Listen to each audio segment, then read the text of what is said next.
Hi everyone, I'm Christine and welcome back to #FridaySews. So I'm back from vacation. I had a really great time in Caracat, New Brunswick, but now I'm back and getting back to work has been tough. It was a very relaxing vacation, but we've got so much stuff going on with work that it's been hard to get back. We wanted to head out to Caracat as late in August as we could. It ended up having to be the first 2 weeks of August though, because my son started school on Tuesday. The later in August that you can go out there, the warmer it is. But the weather was perfect, and actually it was a lot better than it was here in Denver. It was like 95 in Denver while we were gone, and it was probably about 85 with humidity in Caracat, but you also have the ocean breeze, and it was just beautiful. So I wanted to show some of the stuff I brought back from my trip. I did go to the beach every day. I walked the beach usually a couple hours searching for sea glass. I think I got a good stash. You can see this is all my sea glass. I did get some unique colors. There's a blue in here. I've got this really pretty blue. I also found some really big pieces. They were all found on the same day. It was right after a rainstorm, so I'm wondering if that's what happened, but I have no idea what I'm gonna do with these. I found some that obviously just landed in the ocean because they're still pretty rough. But if anything, I figured I'm picking up trash, so.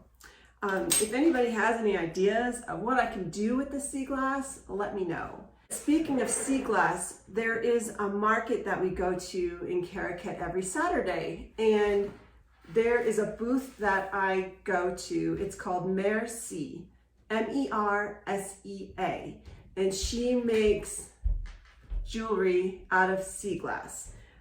This ring I have, you can kind of see it's a black ring. She made this. I've got this bracelet with sea glass on it. I have my earrings. I always buy a couple pieces of jewelry from her. I just love it.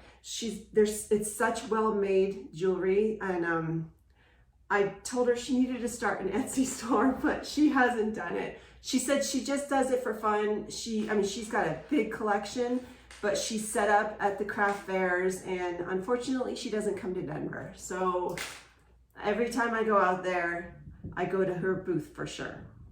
I also found a new booth while I was there, and the artist's name is Nicole Butler. And at least she was new for me. I haven't been back for 3 years, so she may have been there for a while. But she makes these really cute little fairies out of wire, and she put beads on them. I've got a lot of these beads from when I make jewelry, and you just hang it up, and it's just so cute. Oops, let me see if I can find the string. So it's just a little fairy. I bought one for my mother-in-law and my mom as well. And then I bought this hanging thing. It's also got sea glass wire, and it's got a little shell down here. What I'm thinking of doing is hanging them from my ceiling here, because I do get really good light in here, and I thought that'd be pretty. So those are a couple other things I've gotten. I also wanted to show off some retro patterns my mother-in-law found for me. So her name's Ghislaine, and she's French-Canadian. And while we were there, they were going through all of their storage stuff. And Ghislaine found these patterns that she called tissues. They are so 80s. I love them. I had to keep them. You have to keep them. There's a couple 80s dresses here, and they're all new look, which I don't have any new look patterns. I'm sure they're still around, but we've got some coats here. We have some nice dresses. And I don't know what I'm gonna do with them, but I'm for sure keeping them. And who knows, maybe I could do a Halloween costume with an 80s dress. So that'll be fun. One of the things I am working on, and I was hoping I would get it done before FridaySews, but I'm thinking I'm not. I am working on this dress here. This is the Berta 6418.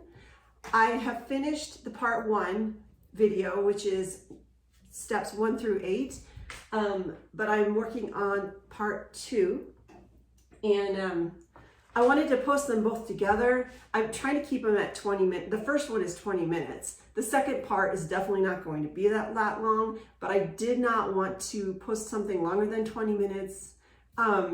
Anyway, I wanted to try and get them out at the same time in case somebody is actually going to be walking through the patterns with me. This is the dress, and I'm actually really liking it.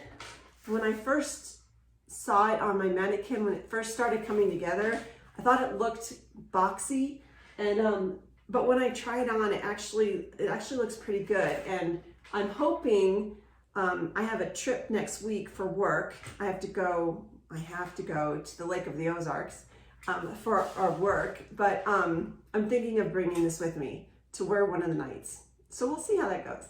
Since I wasn't around last week for Friday Sews, I wanted to go back to that topic about if you've ever taken a class. I've actually never taken a class for sewing. I did take online classes through craftsy.com. I took a few of them, and I actually think I even ordered or downloaded more than I've even watched, but some of them have been kind of hard to get through. I've actually enjoyed watching the YouTube videos more than the Craftsy. What I really learned from was my Sewing for Dummies book. This helped me a lot. And then also going to Joann's and asking customers or people who work there different questions when I started out. So that was a big help. Now I have thought about signing up to be a teacher at Joann's. They have a little back area where they teach people to sew. At least they did before COVID.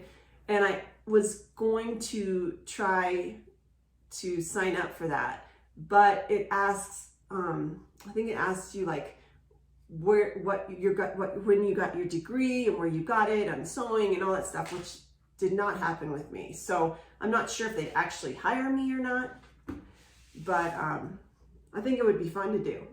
Today's subject in #FridaySews is about how you store your fabric.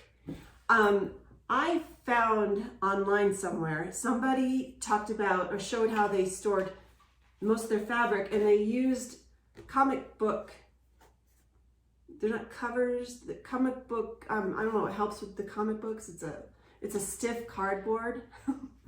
And I wrapped most of my fabric around it, and I bought little pins that I just stick in.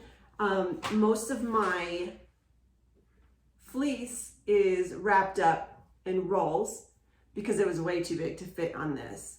But I just moved my sewing room down here, and so I'm going to show you how I store everything. So this is how I store most of my fabric.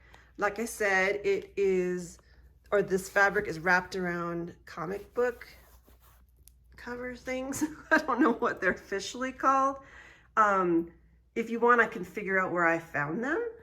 I'm sure I found them on Amazon or something. So that's where I got most of it. And then up here, I've got some fleece. I make ponchos out of the fleece, and so I've got a lot of fleece. I've got some bigger fabric here, or heavier, more of it I got right there. And then the fleece is down here. I've got them all wrapped up in rolls. Oops.